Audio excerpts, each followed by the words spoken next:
خلیفۃ المسلمین سلطان عبد الحمید خان ہوں۔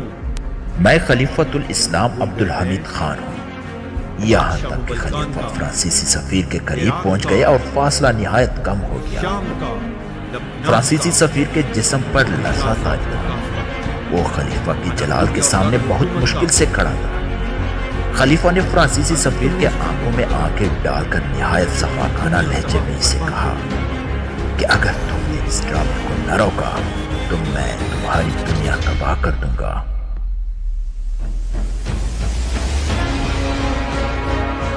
خلافت عثمانیہ کے 34ویں خلیفہ عبد الحمید ثانی تھے۔ انہوں نے 31 اگست 1876 سے 27 اپریل 1909 تک خلافت عثمانیہ کی باغ دور سنبھالی۔ 21 ستمبر 1842 کو ترکی کے شہر استنبول میں پیدا ہوئے۔ آپ نے 75 برس کی عمر میں 10 فروری 1918 کو وفات پائی۔ آپ ایک اعلیٰ پایہ کے شاعر بھی تھے۔ عثمانی خلیفہ عبد الحمید ثانی کا نام تاریخ اسلام میں نہایت سنہری حروف میں درج ہے۔ خلیفہ عبد الحمید ثانی خلافت عثمانیہ کے ان خلفاء میں شمار کیے جاتے ہیں جو عالم اسلام میں اپنے کردار اور حب رسول صلی اللہ علیہ وآلہ وسلم کی وجہ سے اپنا مقام رکھتے تھے۔ آپ وسیع رقبے پر پھیلی ہوئی مملکت پر حکمران رہے۔ خلافت عثمانیہ کی سرحدیں یورپ سے ملتی۔ خلیفہ عبد الحمید ثانی ایک دن اپنے مشیروں اور وزیروں کے درمیان موجود تھے کہ اچانک ایک حکومتی عہدیدار نے آپ کو آ کر ایک ایسی خبر سنائی کہ آپ کا رنگ غصے سے سرخ ہو گیا اور نہایت جلال میں آ کر کھڑے ہو گئے۔ حکومتی عہدیدار کے ہاتھوں میں فرانسیسی اخبار موجود تھا جس میں ایک اشتہار شائع ہوا تھا کہ فرانس کے ایک تھیٹر نے حضور صلی اللہ علیہ وآلہ وسلم کے شان میں گستاخانہ ڈرامہ پیش کرنے کا اعلان کیا ہے، اور اسی سلسلے میں اخبار سے اشتہار شائع کروائے ہیں۔ اخبار کے تراشے سے خلیفہ عبد الحمید ثانی کو بتایا گیا کہ ایک شخص نے ایک ڈرامہ تحریر کیا ہے جسے تھیٹر میں پیش کیا جائے گا۔ اس ڈرامے میں نعوذ باللہ حضور صلی اللہ علیہ وآلہ وسلم کا کردار بھی بنایا گیا ہے، اور وہ کردار نعوذ باللہ تھیٹر میں ایک شخص ادا کرے گا۔ خلیفہ نے حکومت اقتدار سے فرانسیسی اخبار لے کر اونچی آواز میں پڑھنا شروع کر دیا۔ نہایت جلال اور غصے کی حالت میں سلطان کا جسم کانپ رہا تھا، جبکہ آپ کا چہرہ سرخ ہو چکا تھا۔ آپ وہاں موجود حکومتی عہدیداروں کو مخاطب کر کے اخبار میں شائع اشتہار سے متعلق بتا رہے تھے کہ فرانس کے اس اخبار میں ایک اشتہار شائع ہوا ہے اور ایک شخص نے ایک ڈرامہ لکھا ہے، اس میں حضور صلی اللہ علیہ وآلہ وسلم کا کردار بھی بنایا گیا ہے۔ یہ ڈرامہ آج رات پیرس کے تھیٹر میں چلے گا۔ اس ڈرامے میں ہمارے نبی کریم صلی اللہ علیہ وآلہ وسلم کی شان میں گستاخیاں ہیں۔ اگر وہ میرے بارے میں بکواس کرتے تو مجھے کوئی غم نہیں ہوتا، لیکن اگر وہ میرے دین اور میرے رسول صلی اللہ علیہ وآلہ وسلم کی گستاخی کریں گے تو میں جیتی جی مر جاؤں۔ میں تلوار اٹھاؤں گا یہاں تک کہ اپنی جان ان پر فدا کر دوں، چاہے میری گردن کٹ جائے یا میرے جسم کے ٹکڑے ٹکڑے ہو جائیں، تاکہ کل بروز قیامت رسول اللہ صلی اللہ علیہ وآلہ وسلم کے سامنے شرمندگی نہ ہو۔ میں انہیں برباد کر دوں گا یا یہ برباد ہو جائیں گے، راکھ ہو جائیں گے۔ یہ آگ اور تباہی ہر ذلیل دشمن کے لیے نشان عبرت ہوگی۔ ہم جنگ کریں گے، ہم ان کی طرف بے غیرت نہیں ہو سکتے، اور یہ بھی ممکن نہیں کہ ہم اپنے دفاع سے پیچھے ہٹ جائیں۔ ہم ان سے جنگ کریں گے۔ خلیفہ نہایت جلال میں بآواز بلند گستاخ رسول صلی اللہ علیہ وآلہ وسلم کے خلاف جنگ کا اعلان کر رہے تھے۔ اسی اثناء میں سلطان نے فرانسیسی سفیر کو طلب کرنے کے احکامات جاری کر دیے۔ کچھ ہی دیر بعد خلیفہ دربار میں روایتی لباس سے فاخرانہ جو شاہد فرانسیسی سفیر پر ہیبت ڈالنے کے لیے زیب تن کیا تھا، نہایت جلال اور بے چینی کی حالت میں بجائے تخت پر بیٹھنے کے اس کے سامنے کھڑے تھے، اور فرانسیسی سفیر ان کے سامنے حاضر تھا۔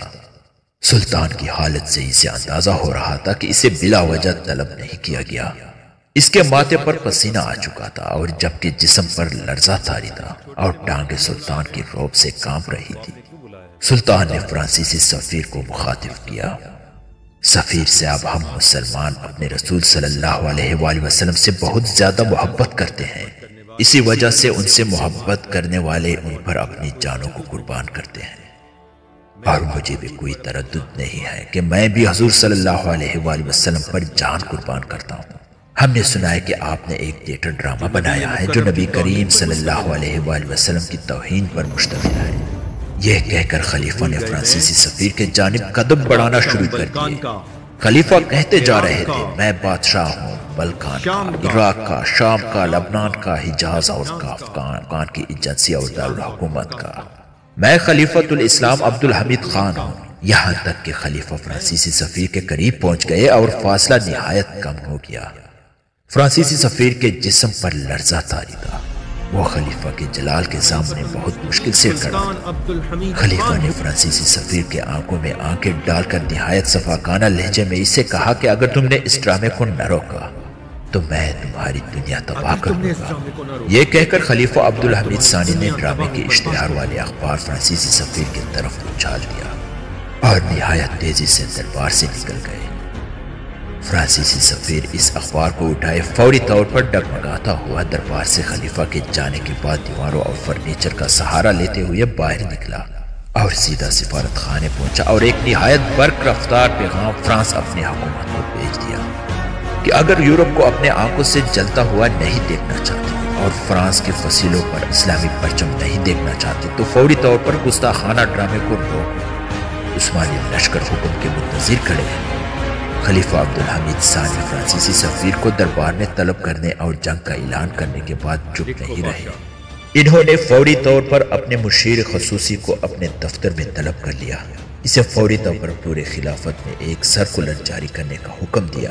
یہ سرکولر خلیفہ نے خود اپنی زبانی لکھوایا جو کچھ ایسا تھا: فرانسیسیوں، اس اسلام کے خلاف کاروائیاں حد سے تجاوز کر چکے ہیں۔ ہم پھر بھی پاس ہیں، ادب رکھے ہوئے ہیں، لیکن اب ہمارے صبر کا پیمانہ لبریز ہو چکا ہے۔ اب ہم خلافت کا پرچم بلند کرنے جا رہے ہیں اور فرانسیسیوں سے ایک حتمی جنگ کرتے جا رہے ہیں۔ یہ حکم ہے عبدالحمید خان کا۔ اب ہم ان سے ان کی زبان میں بات کریں گے۔ مشیر خصوصی خلیفہ عبدالحمید کے لہجے میں تلوار کی کاٹ صاف محسوس کر رہا تھا۔ اس کی ریڑھ کی ہڈی میں ایک سنسنی کی لہر دوڑ گئی۔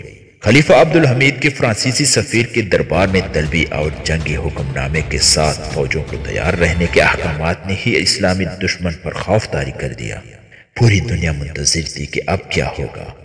یورپ کام اٹھا، فرانس نے گھٹنے ٹیک دیے۔ خلیفہ اپنے خاص کمرے میں موجود تھے جہاں وہ امور مملکت سے متعلق مشورے اور فیصلے صادر کرتے کہ اچانک ایک حکومتی عہدیدار ہانپتا ہوا کمرے میں بغیر اجازت ہی داخل ہو گیا اور گویا ہوا، جناب ایک خوشخبری آئی ہے۔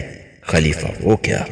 حضور، فرانسیسیوں نے اس ڈرامے کو ہی نہیں روکا بلکہ اس تھیٹر کو ہمیشہ کے لیے بند کر دیا جس نے نبی مکرم صلی اللہ علیہ وآلہ وسلم کے شان اقدس میں گستاخی کا ارادہ کیا تھا۔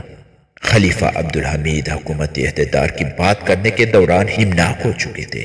ان کی زبان سے فطرت جذبات سے صرف الحمدللہ ہی نکل سکا۔ حکومتی عہدیدار نے خلیفہ کو بتایا کہ پورے عالم اسلام سے ان کے لیے شکریہ کے پیغام آ رہے ہیں۔ انگلستان لیورپول کی ایک اسلامی تنظیم نے اس ڈرامے کے روکے جانے کی خبر دی ہے۔ غیر مسلم بھی سڑکوں پر نکل آئے ہیں کہ ہم مسلمانوں کے رسول صلی اللہ علیہ وآلہ وسلم کی گستاخی برداشت نہیں کر سکتے۔ وہ آپ کے لیے صحت و عافیت کی دعائیں کر رہے ہیں۔ مصر اور الجزیرہ میں لوگ خوشی کے مارے سڑکوں پر نکل آئے ہیں۔ میرے سردار، اللہ آپ سے راضی ہو۔ یہ کہہ کر حکومت عہدیدار خاموش اور مؤدب ہو گیا۔ خلیفہ عبدالحمید کے گردن اللہ کے حضور احساس تشکر سے جھک چکی تھی، آنکھوں سے نمی جاری تھی۔ کچھ دیر بعد سلطان نے ہمت اکٹھی کی اور گردن اوپر اٹھائی اور اس حکومت عہدیدار سے مخاطب ہوئے، اے بادشاہ، مجھے یہ عزت صرف اس لیے ملی ہے کہ میں اس دین کا ادنا سا خادم ہوں، مجھے کسی بڑے لقب کی ضرورت نہیں۔ یہ کہہ کر سلطان نے ہاتھ پیچھے باندھ لیے اور محل کے دروازے سے نکل کھڑے ہوئے۔ یہ وہ وقت تھا جب خلافت عثمانیہ کی ہیبت اور جلالت سے یورپ اور کفار کے مراکز ہل جایا کرتے تھے۔ آج امت مسلمہ کی یہ حالت ہو چکی ہے کہ وہ دشمنان اسلام کو کیا جواب دیں۔ اس کی تو اپنی ٹانگیں لڑکھڑا چکی ہیں۔ فرقہ واریت کے نام پر ایک دوسرے سے دست و گریباں۔